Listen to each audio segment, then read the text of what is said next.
Hello and welcome. Thank you for watching this presentation. The Language of Special in the Culture of Education, Session 1.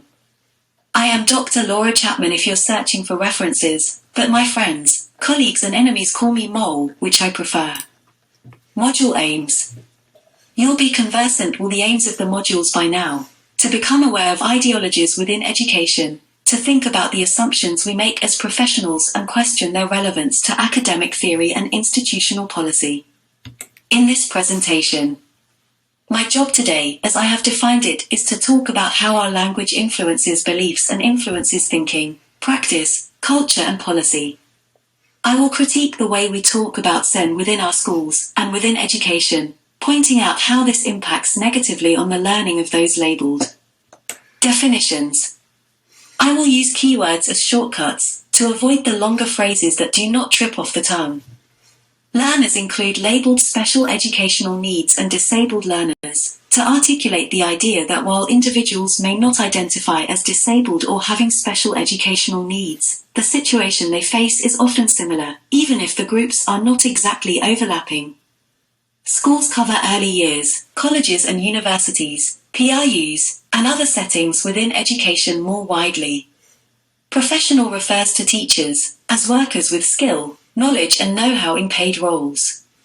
Professionalism assumes working wisdom, employment skills and disciplinary knowledge, and sometimes a defined activism. What does disability mean to you?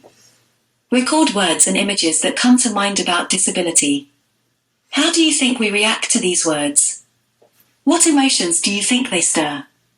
Compare your responses with mine as we go. Does the space around you feel safe? Or did you encounter sexism, racism, classism, homophobia? An ethical crisis. For many years, groups of marginalized individuals, those in receipt of sexism, racism, classism, homophobia, and others, have drawn our attention to hate crime, discrimination, disadvantage and inequality. You'll be aware of the Me Too campaign and the Black Lives Matter movement. As a civil rights group, the Disabled People's Movement has fought for the human rights of the disabled population for half a century, with deaf and disabled people's organizations representing our shared interests. The power of discourse. Our culture can be viewed as what we say, and how we say it, matters because what gets the most airtime in conversation becomes our reality, a shared narrative. The shortcuts we take, for example in academic or technical terminology, phrases like special educational needs, help convey complexity, but also stop us questioning many of the assumptions within the concepts they convey. For example, does the phrase special educational need mean learners with access requirements? Or does the phrase stand for a label of ability, a learner's deficit or worse a learning style? Me. Mole. Half a century ago I was school-ready, motivated, keen, joyful, inquisitive, loving, talkative, curious, active.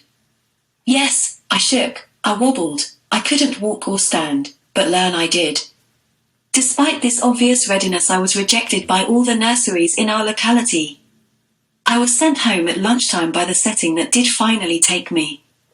Alarmingly, while I recognize I'm a dinosaur, a Therizinosaurus maybe, I will admit I am angry, not because of what happened 50 years ago, but because it still happens today. It is a matter of systemic injustice that parents and carers are still fighting the battles that hurt my parents, scars that remain to this day. Hidden assumptions. I'm referring to deeply ingrained assumptions about schooling that unwittingly influence our language. For example, that attainment is evidence of learning, that high grades make work-ready students, that well-being can be put on hold, and that academic success is a predictor of lifetime happiness. All bollocks, or rather in no way evidenced by research. Negative impact on the learning of others. Studies in inclusive education suggests evidence to the contrary. That diversity leads to a choice of practice that encourages learning. Spaces that challenge discrimination make everyone feel safer. Belonging helps well-being, progress and success. Attainment typically rises with well-being, not by focusing on testing. The photograph speaks volumes on the power of belonging. Consider your experience of education. 50 years ago ableism hadn't been invented, it wasn't something you could be accused of, but rejected you were.